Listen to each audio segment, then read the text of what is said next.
Assalamualaikum warahmatullahi wabarakatuh. Halo, halo, hai jamaah Kopdar. Kembali lagi di program kesayangan kita Kopi Dharma. Kopdar bareng orang-orang pintar. Wah, bagaimana kabarnya hari ini jamaah Kopdar?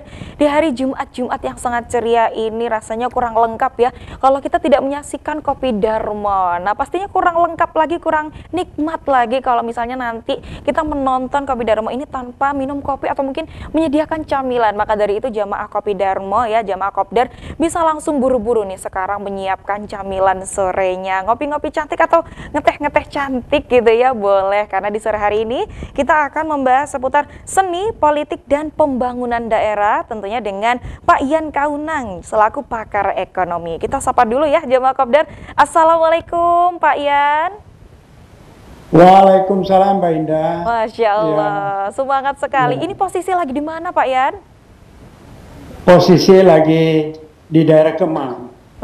Ya, Oke, ya, luar ya, biasa. Ini sebenarnya sibuk ya, habis menyempatkan meeting, kerjaan, dan lain-lain sore ya, hari ini ya, mengisi di Kopi Dharma. ya. Iya, oke. Ini Pak Ian, karena banyaknya peminat terkait pembahasan yaitu dengan seni, politik, dan pembangunan daerah, tentunya ini tidak akan lepas dari yang namanya ekonomi. Karena yang namanya ekonomi ini adalah jantungnya ya. Maka dari itu di sore hari ini kita hadirkan pakar ekonomi Pak Ian. Kita akan bahas-bahas nih seputar dengan itu tadi. Boleh dong Pak Ian, bisa kita berikan pengantar dulu, pembuka untuk Kopi Dharma ya, jamaah Kopdar yang ada di rumah. Silakan Pak Ian. Baik, selamat sore Mbak Indah. Ya, dan selamat sore tentunya buat semua yang hadir di acara Kopi Dharma sore hari ini. Ya. Baik, jadi sebenarnya kalau kita bicara tentang seni, politik, dan pembangunan daerah, semua tidak terlepas dari kegiatan ekonomi secara umum. Ya, apakah kita bicara seni, tentunya orang selalu beraktivitas di bidang seni juga, itu berharap mendapatkan sesuatu. Demikian juga di bidang politik. Demikian juga di dalam pembangunan daerah maupun pembangunan secara keseluruhan, bahwa itu semua terkait dengan kegiatan ekonomi. Nah, kalau kita melihat perkembangan yang sedang terjadi saat ini, bahwa ekonomi secara global dipengaruhi oleh kegiatan yang terjadi di Timur Tengah, kemudian juga iklim yang luar biasa yang sedang menerpa dunia, ya tentunya ini akan berpengaruh juga terhadap kondisi ekonomi secara keseluruhan. Kalau kita bicara iklim, maka itu akan bicara tentang hasil produksi kita. Kalau bicara juga tentang industri, maka terkait juga dengan secara global yang terjadi di dunia Timur Tengah maupun di Eropa, inflasi yang luar biasa dan sebagainya. Sehingga segala sesuatu yang kita hadapi sekarang tidak bisa kita harus hadapi dengan bijak semuanya. Dan kita harus melihat ini dengan kepala yang dingin. Kita tidak bisa saling menyalahkan, tapi kita harus saling membantu satu dengan yang lain. Orang politikus, orang di bidang seni, orang di bidang birokrat harus bisa melihat ini sebagai suatu lingkaran yang tidak bisa terpisahkan. Jangan saling menyalahkan antara eksekutif dan legislatif, antara partai politik dengan masyarakat lainnya, karena ini sangat terkait satu dengan yang lain. Dan momen di kesempatan ini kita akan berbicara panjang lebar, tentunya sangat bagus menurut saya. Mudah-mudahan ini akan membantu kita membuka pandangan-pandangan dari netizen ataupun yang hadir pada sore hari ini. Oke. Demikian Mbak Indah. Iya, tadi udah dikatakan oleh Pak Ian kalau misalnya kita harus saling membantu, semua ini saling terikat. Tapi kalau misalnya boleh kita langsung tembak nih Pak Ian, kira-kira siapakah atau mungkin siapakah yang menjadi peran paling penting atau siapakah yang berperan dalam kemajuan perputaran ekonomi ini? Apakah dari pemerintah, apakah dari lapisan terbawah dari masyarakat juga berperan di sini, atau mungkin seperti apa lapisan-lapisan itu tadi? Ya. Sebenarnya kalau kita bicara siapa yang paling penting, semua punya kekuatan yang luar biasa. Jadi kita bicara lapisan yang paling bawah, itu adalah ekonomi mikro, ya. Itu ekonomi mikro sebenarnya ada di para petani, nelayan, dan mereka itu menjadi motor daripada pergerakan ekonomi kita. Ya. Dan karena mereka yang merupakan motor, harusnya dibantu peran yang penting dari pemerintah. Bagaimana mereka itu bisa berjalan dengan lancar sesuai dengan harapan mereka. Kemudian bagaimana yang terkait katakan pihak perbankan, kemudian pihak OJK juga yang memang punya kepentingan di sana, mengatur regulasi dan sebagainya, bisa juga itu membuat aturan-aturan yang membantu mereka. Jangan membatasi juga perbankan untuk bergerak karena ada aturan yang terlalu kaku. Pemerintah juga harus turut. Departemen terkait sebenarnya paling penting sekali. Tapi mereka itu kan selalu itu mengikuti aturan dari pusat. Begitu sampai di daerah, mereka lebih banyak dengan yang katakan mungkin acara rapat untuk membicarakan. Mungkin acara rapat itu kadang-kadang sudah sampai 50% daripada aplikasi di lapangan. Nah ini yang perlu kita juga soroti, kita perbaiki ke depan. Mudah-mudahan dalam era kepemimpinan yang akan datang ini bisa menjadi perhatian. Ya. Karena semua punya peran yang sangat penting. Ya. Demikian Mbak Indah. Oke, ya tadi sudah kita tangkap berarti kalau misalnya kita dapat katakan memang dari lapisan yang paling bawah sekalipun dari UMKM atau mungkin pekerja-pekerja karyawan sampai tingkat pemerintah itu memiliki perannya masing-masing ya, semua saling gotong royong membantu. Tapi kalau misalnya ini ya, mohon izin kalau mungkin ada salah nih ya dari saya, ada pepatah mengatakan nih kadang itu sekarang ya, yang miskin makin miskin, yang kaya makin kaya Pak Yan. Apakah itu ada kesalahpahaman di situ atau mungkin ada kekeliruan dalam perputaran ekonominya atau seperti apa kalau terjadi hal-hal yang tidak diinginkan seperti itu? Iya. Ya, ini menarik sekali ini Mbak Indah. Jadi ada benarnya juga tadi. Ya, jadi ada benarnya juga kata-kata tadi, yang miskin semakin miskin dan yang kaya semakin kaya. Jadi saya tidak membicarakan yang kaya, ya, karena mereka sudah punya modal, mereka lebih mudah untuk memutar modal mereka. Ya, kita tidak bisa menyalahkan juga itu. Tapi yang saya garis bawah, makin sulit aja. Itu emang benar.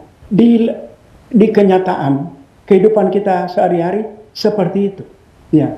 Kenapa? Kalau orang sulit, orang susah, orang juga dia kesulitan mendapat akses, itu orang yang membantu itu mungkin dari 1000 hanya 1. Ya. Demikian juga orang yang membutuhkan dari 1000, yang terbantu mungkin 1 atau sampai 10. Iya. Ya. Kadang orang hanya melihat dari pandangan pertama. Penampilannya seperti apa, apakah orang ini bisa dibantu dan sebagainya. Ini background saya itu di bidang perbankan.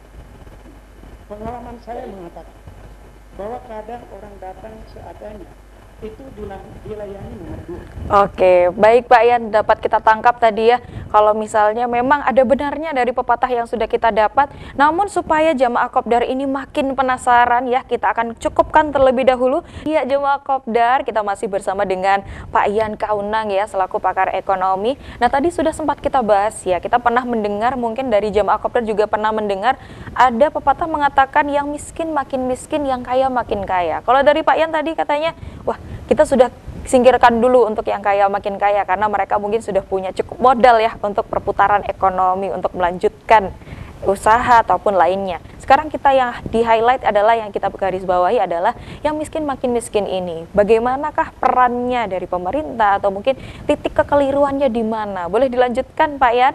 Silahkan. Ya. Jadi sebenarnya yang kurang mampu ataupun kita kategorikan lagi susah, itu sebenarnya yang memang perlu mendapat perhatian. Jadi kalau petani, ya petani yang betul-betul kelas mikro, itu mereka untuk bisa mendapatkan akses itu perlu ada dukungan, ya, perlu ada keringanan, ya. Karena kalau kita mengikuti aturan yang ada, mereka akan sulit untuk bisa mendapat akses dukungan dari perbankan ataupun dukungan dari permodalan lainnya. Ya.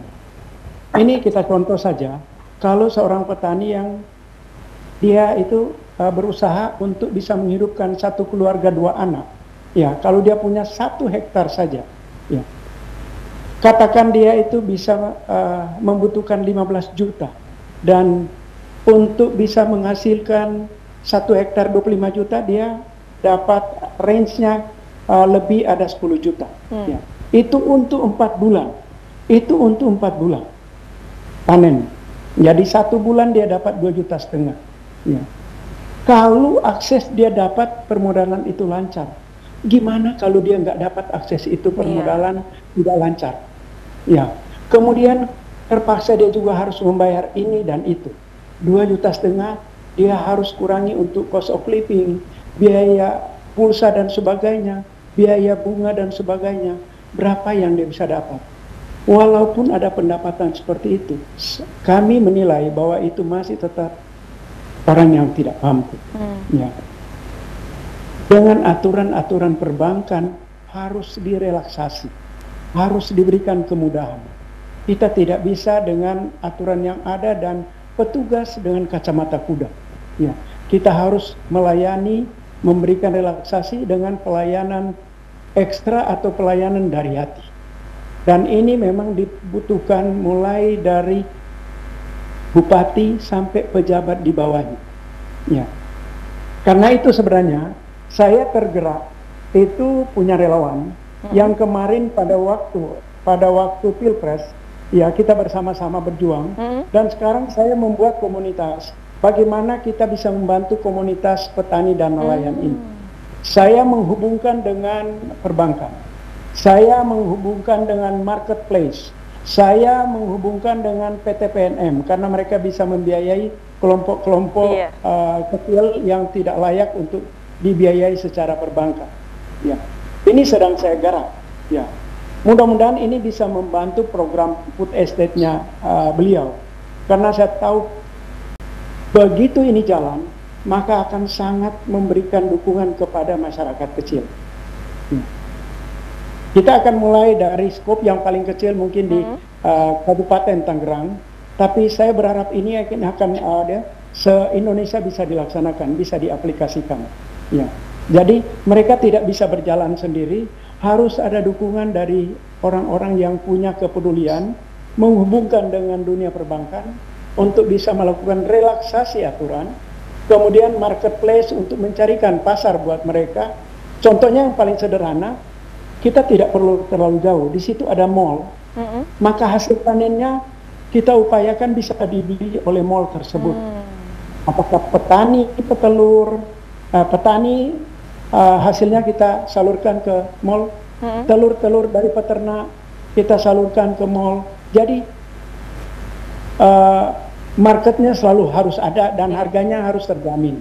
Ya, demikian juga untuk kelompok-kelompok yang tidak bisa jalan sendiri, maka kita harus bantu hubungkan dengan PNM. Mudah-mudahan ini bisa jalan. Nah, ini salah satu untuk kita membantu mengurangi pengangguran. Dan kita bisa menciptakan juga lapangan kerja untuk anak-anak muda. Karena kita akan bisa mendapatkan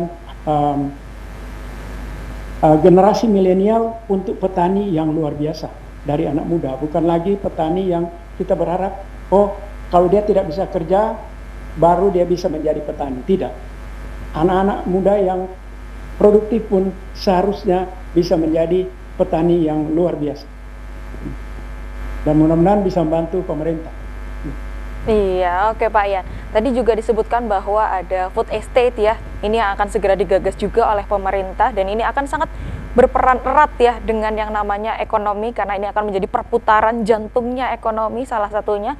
Tapi kalau misalnya ada stereotip dari generasi muda atau mungkin generasi-generasi yang sudah bukan di milenial ya, itu ada stereotip bahwa sudah tidak ingin menjadi petani karena mungkin takut entah aspek kerjanya bagaimana, prospek keuangannya seperti apa. Kalau misalnya dari anak-anak muda kita atau mungkin generasi emas kita sudah tidak ingin melanjutkan menjadi petani atau mungkin hal-hal serupa, itu bagaimana? Mungkin ada langkah-langkah yang disiapkan oleh pemerintah atau beberapa pakar ekonomi lainnya yang sudah menyiapkan strategi untuk hal-hal seperti itu, Pak Ian?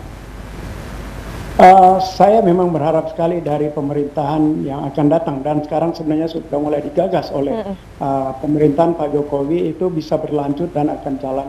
Dan dengan adanya program food estate dari Pak Prabowo, Saya yakin ini bisa jalan. Sebenarnya generasi emas ini dia kekhawatiran itu terjadi karena mereka melihat orang tua mereka yang begitu sulit. Iya, mungkin melihat contoh nyatanya sudah seperti itu, Pak Yan. Karena itu diperlukan sekarang orang-orang yang mau memberikan wawasan kepada mereka dan memberikan contoh. Contohnya sekarang, orang tuanya saja tidak ada lahan untuk bisa menjadi seorang petani yang produktif dan bisa menghidupkan secara layak keluarganya. Bagaimana saya menjadi petani? Tidak mungkin, dia tidak kepingin lagi. Tapi apa yang kita bisa lakukan? Ini ada begitu banyak lahan tidur yang tidak terpakai. Tugas kita, kalau kita memang mau membantu mereka, kita menjadi fasilitator buat mereka. Jadi ini ada lahan tidur yang begitu banyak, kita berhubungan dengan developer atau pemilik lahan, kemudian katakan ada lahan kosong itu, kita kumpulkan anak-anak muda ya, yang mau. Jadi yang mau bisnis di bidang pertanian, katakan dia petani petelur, peternak petelur ayam daging atau ayam petelur, atau dia mau nanam jagung, itu nanti ada lahan, ini lahan yang kamu bisa kerjakan. Tapi bagaimana mengawalinya? Mereka kan tidak tahu. Kita cari petani-petani yang dari sudah terbiasa, ya. Kemudian kita ajak menjadi pembimbing mereka, menjadi mentor mereka. Katakan mereka menjadi 10 punya anak muda, generasi muda ada 10 orang, di mentoring oleh seorang petani andalan. Ya, jadi kita mencari petani andalan yang bersedia. Dan saya punya petani-petani andalan yang bersedia untuk menjadi mentor. Tinggal kita mencari lahan, kita hubungkan dengan pembiayaan dari perbankan, kemudian kita cari market kepada mal-mal ataupun kepada rumah sakit ataupun mana yang bisa menampung hasil mereka. Kalaupun itu harus dibentuk kelompok, kita bentuk kelompok yang nanti dibiayai oleh PNM. Ya, jadi kita membantu memfasilitasi. Kita tidak bisa meminta dari pemerintah, tapi kita orang yang katakan itu peduli. Kita katakan, Pak Pemerintah, ini yang kita bisa lakukan. Ya, siapa tahu bisa membantu untuk merelaksasi aturan-aturan yang ada. Barangkali itu contoh-contoh yang kita bisa lakukan untuk mengurangi pengangguran, mengurangi kemiskinan, dan membantu programnya pemerintah. Ya. Barangkali demikian, Mbak Eda, itu gambaran yang ada dalam benak saya. Oke, luar biasa, menarik sekali ya pembahasan di sore hari ini. Tetap semangat ya Ibu. Boleh. Tadi topik di sore hari ini kita akan obrolkan seputar seni politik dan pembangunan daerah. Mungkin dari Ibu Maya boleh memberikan pengantar juga sebagai lanjutan. Tadi dari Pak Yan kita sudah membahas seputar dengan food estate, lalu perputaran ekonomi di Indonesia. Mungkin dari Ibu boleh memberikan tambahan juga sebagai pengantar. Silakan Ibu. Terima kasih. Saya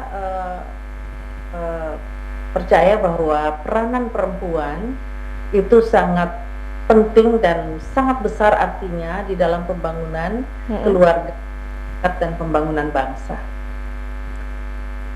Ya, oleh karena itu perempuan itu harus aktif dan mau terlibat di dalam pembangunan mental spiritual, terutama di dalam memajukan bangsa dan generasi-generasi penerus bangsa yang diharapkan dapat menjadi manusia andalan bangsa. Oke. Jadi pastinya kalau misalnya kita lihat di sini, ini malah ini ya sudah perempuan itu sekarang juga mulai mendominasi di pekerjaan. Kalau misalnya dulu ada statement, wah kalau misalnya perempuan pasti nggak bisa kerja, tapi sekarang stigma itu sudah bisa terpatahkan ya. Oke, boleh. Tadi ini pembahasan yang menarik ya, Jamaah Kopdar. Kalau misalnya kita kaitkan dengan tingkat pengangguran yang ada di Indonesia, pastinya dengan makin banyaknya penduduk, makin meluapnya banyaknya masyarakat, itu pastinya juga akan memompa tingkat pengangguran yang ada di Indonesia. Boleh kita lanjutkan dengan Pak Yan? Iya. Dari sudut pandang pakar ekonomi di sini, ini pasti menjadi peranan penting pembahasan yang sangat hangat ya. Bagaimana terkait dengan tingkat pengangguran, karena pastinya kita juga harus mempersiapkan lapangan kerja untuk anak-anak muda. Boleh Pak Yan? Baik, ya Mbak Indah, ya Bu Maya juga. Ya Pak Yan. Selamat sore ya Bu Maya. Ya. saya sedikit memberikan gambaran tentang pengangguran. Pengangguran saat ini kita ada di angka 5,2%. Ini tahun lebih baik dibandingkan dengan tahun yang lalu, 5,3%. Ini kan luar biasa juga, pemerintah luar biasa ya. Ya, tapi kan ini kita tidak bisa menurunkan sampai ya 1% turun, itu kan belum bisa drastis ya. Ya, karena terkait dengan jumlah pertambahan penduduk yang luar biasa juga di Indonesia. Tapi saya melihat bahwa untuk ke depan kita tidak bisa semuanya itu kita berharap dari pemerintah. Kita juga berharap dari semua pihak, ya, semua sisi itu bisa membantu. Katakan orang-orang yang peduli. Jadi saya punya komunitas yang masuk dalam relawan kami. Saya sudah berjanji bahwa kita akan menjadi bagian dari membantu untuk menurunkan angka pengangguran. Ya, caranya itu bahwa komunitas kita itu harus membuat kegiatan. Ya, yang bisa membantu di kampung itu yang tidak ada kegiatan, kita ajak masuk di komunitas kita. Ya, kalau dia cuma bisanya itu menjadi peternak telur, siapa yang sudah bisa peternak telur ini, saya bilang Anda menjadi seorang pengusaha, pembeli. Jadi dia memproduksi dan membeli ternak-ternak telur dari orang kampung yang kita didik 10 orang sampai 20 orang. Nah, itu cara kita yang paling sederhana. Yang dia bisa dia menanam jagung, marilah kita mengajak orang-orang kampung yang tidak bisa menanam, kita bantu dia bisa menanam jagung. Dan hasilnya Anda yang beli. Kita cari supaya ada yang membantu pembelian hasil panen mereka. Dan Anda sebagai petani, produsen selama ini sekarang menjadi petani, produsen, dan bisa membeli juga. Jadi kita mulai dari skop yang terkecil, mulai dari kampung, kemudian kita mengajak yang anak-anak milenial. Bagaimana prospek menjadi petani setelah mereka melihat contoh. Jadi memang harus ada tempat yang bisa menjadi contoh mereka, bahwa dari situ pun mereka bisa hidup. Ya, kalau kita itu terlalu besar konsepnya dan tidak bisa aplikasikan, mungkin tidak bisa memberikan contoh yang konkret kepada anak-anak muda. Tapi kalau kita mulai dari kampung, sehingga orang yang ada di kampung tidak harus dia mencari kerjaan di kota. Iya. Dia lihat bahwa di kampung ternyata bisa, di kabupaten ternyata bisa. Ngapain saya harus ke Jakarta? Betul. Ngapain saya harus ke Bandung? Nah, pola yang paling sederhana kita akan mulai dari situ, Mbak Indah. Dan mungkin kita bisa ketemu dengan Bu Maya, kita kaitkan dengan di daerah lain, ya, dengan konsep-konsep dari legislatif. Bagaimana kita menghubungkan ini dia, sehingga bisa kita laksanakan seluruh Indonesia. Jadi mulai dari kampung, dari RT RW, itu meningkat ke atas. Nah, yang punya usaha, katakan dia punya pabrik, tolonglah tak usah dikerjakan sendiri, kasihlah dikerjakan itu oleh orang kampung itu dia, oleh satu komunitas, sehingga kampung itu bisa hidup, komunitas itu bisa hidup. Jangan yang sudah korporasi itu menghidupkan dirinya sendiri. Contohnya, katakan itu ada perusahaan-perusahaan besar, ya, BUMN, dia kan banyak pekerjaan pemborongan, kasihlah untuk pengusaha kecil, disub-subkan. Jangan dikerjakan oleh korporasi semuanya. Ini contoh kita mengurangi kemiskinan. Iya, Pak ya. Mengurangi pengangguran. Demikian, Pak Indah. Iya, baik, dapat kita tangkap tadi kalau misalnya dari berbagai peran itu juga tetap harus berkolaborasi, harus bersinergi ya, Pak Yan. Oke, boleh kita lanjutkan juga kepada Ibu Maya. Mungkin Ibu bisa menambahkan dari sudut pandang politik ini bisa mewarnai atau mungkin bisa mempercepat perputaran ekonomi, terutama untuk menekan pengangguran ya. Karena meskipun tidak lepas dari peran-peran dari masyarakat, tapi peran pemerintah pun masih tetap ada di sini ya. Iya, boleh. Dari Ibu Maya bisa memberikan sudut pandang dari warna politiknya terhadap kasus seperti ini. Saya melihat bahwa perempuan-perempuan itu kita kembali kepada tugas asalnya ya, awalnya adalah penolong pria. Berarti sepertinya perempuan itu kan bukan tambahan, tapi perempuan itu benar-benar pendorong, penolong, dan seringkali sangat besar artinya ketika dalam keluarga mungkin sang suami tidak bisa ataupun terjadi PHK atau sakit, tetapi perempuan itu sangat besar artinya peranannya jika dia mau berinisiatif, ya, berinisiatif dan tidak sedikit keberhasilan bapak-bapak juga itu bagaimana peranan perempuan yang ada di belakangnya.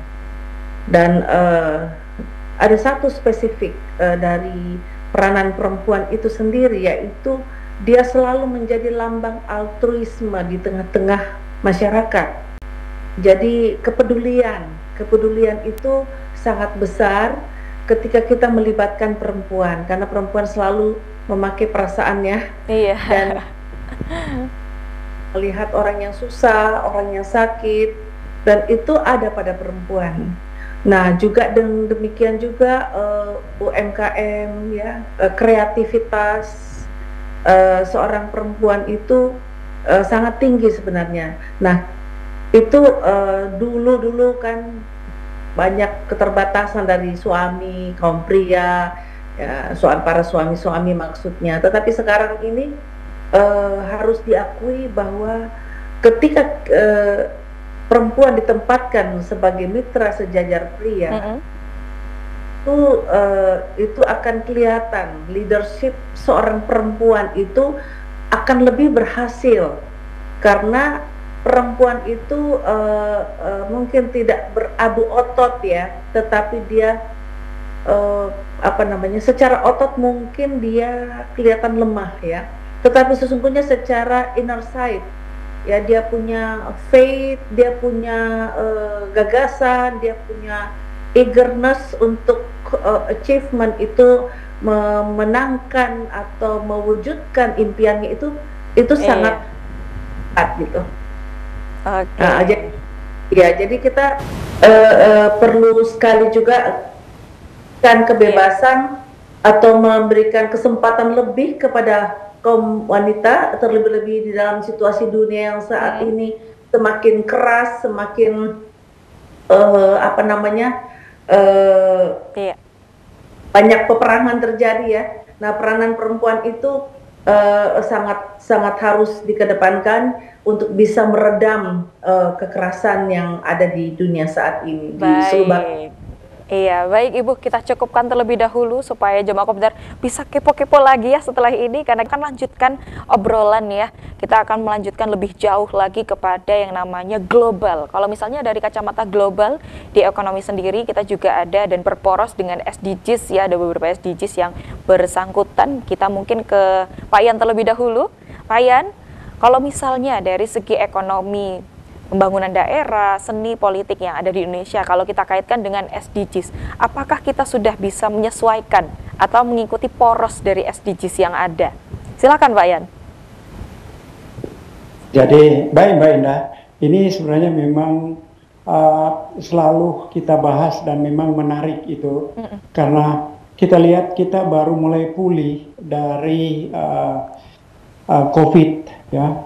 Jadi ekonomi dunia baru mulai bergerak, baru mulai bergeliat, kemudian muncul perang Rusia-Ukraina yang menyebabkan embargo kiri dan kanan, akhirnya yang terpukul juga adalah negara barat, ya.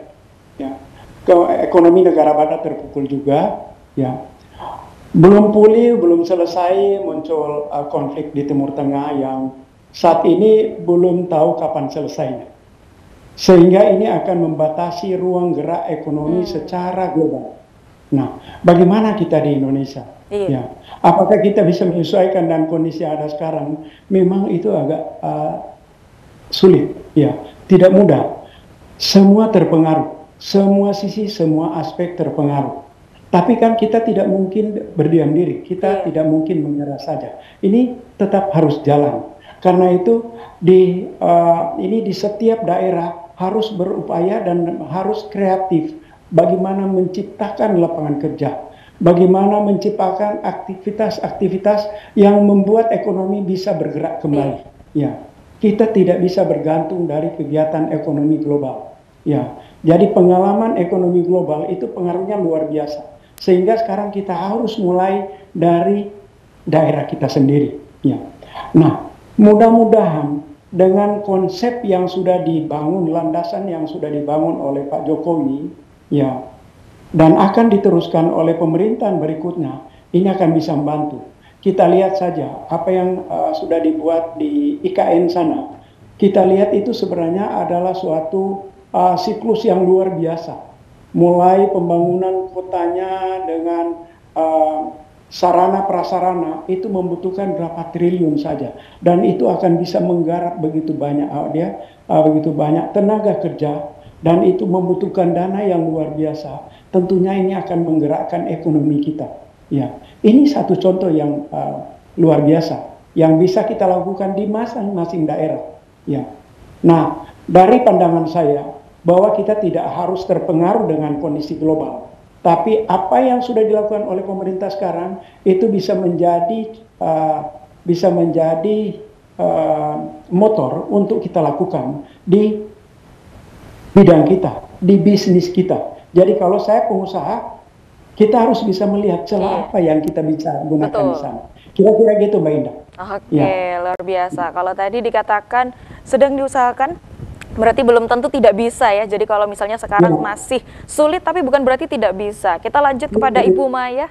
Iya, Ibu Maya, tadi kita sudah berbicara soal dengan peran perempuan. Mungkin kalau misalnya kita tarik lebih jauh lagi bagaimana peran perempuan ini dan kira-kira apa yang harus dipersiapkan oleh seorang perempuan yang kira-kira akan bersaing juga di kancah global, terutama dari segi seni politik.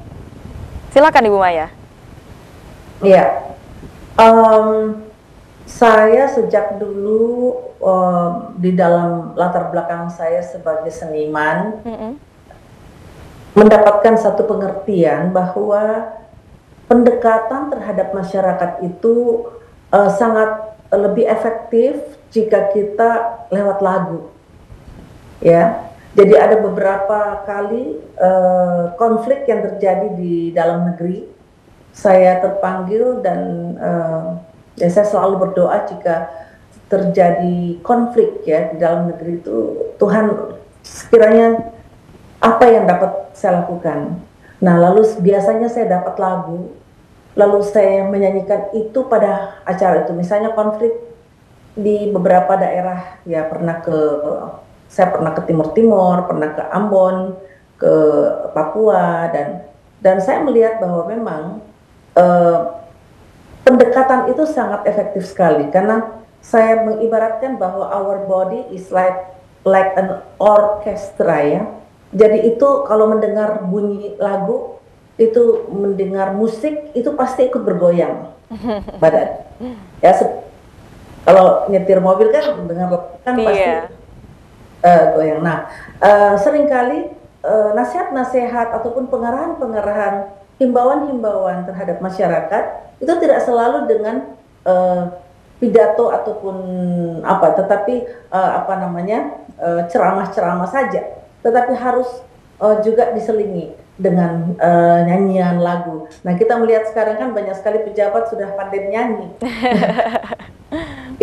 nyanyi ya, dan itu sangat tepat bahwa pejabat itu jangan kaku, tapi harus bisa memberikan suasana yang lebih ramah ya, dan itulah gunanya pemimpin yang harus dekat di hati rakyat ya, dan tidak mau berikan telinganya kepada keluhan-keluhan masyarakat. Oke, baik, dapat kita tangkap tadi ya, salah satu caranya adalah jangan hanya membuat pidato-pidato yang terdengarnya tegas sekali, tapi juga harus ada pendekatan yang pas di hati masyarakat. Oke, Jawa Kopdars, dari tadi kita sudah membahas ya, ngobrol-ngobrol bareng dengan Pak Yan dan juga Ibu Maya terkait dengan seni politik dan juga pembangunan daerah. Tidak lupa tadi kita juga membahas tentang peran wanita di sini. Boleh kita kasih waktu untuk Ibu Maya bisa memberikan pesan-pesan ya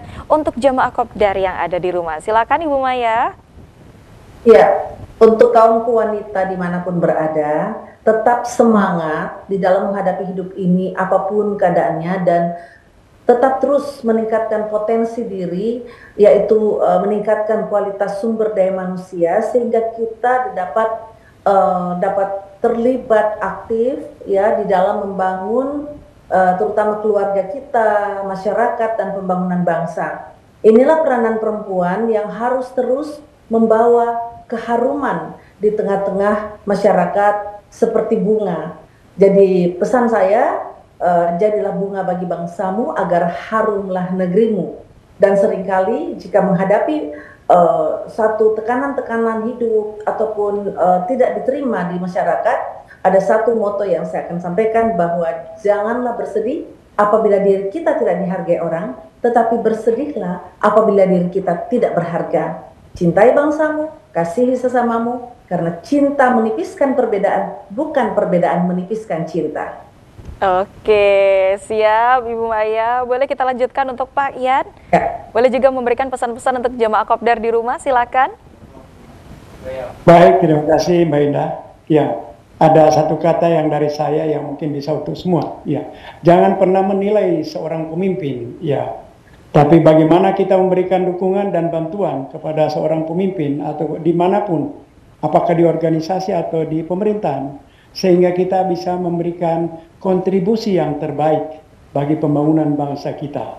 Ya, siapapun dia, apapun jabatannya, lakukanlah yang terbaik, maka kita akan bermanfaat buat nusa dan bangsa dan rakyat Indonesia. Baik, terima kasih. Mbak. Iya, terima kasih banyak kita sampaikan kepada Dr. Maya Rumantir, Serikandi Senator DPD RI asal Sulawesi Utara. Terima kasih Bu Maya. Mbak. Iya, terima kasih juga kami sampaikan kepada Pak Ian Kaunang sebagai pakar ekonomi. Terima kasih Pak Ian. Terima kasih Mbak Indah. Iya, luar biasa. Terima kasih sudah bisa bincang-bincang juga. Kopi dan tempat kumpul orang-orang pintar, orang hebat. Amin. Iya, semoga nanti kita bisa bertemu secara tatap muka ya di suatu hari nanti. Amin ya Rabbal Alamin. Oke. Iya.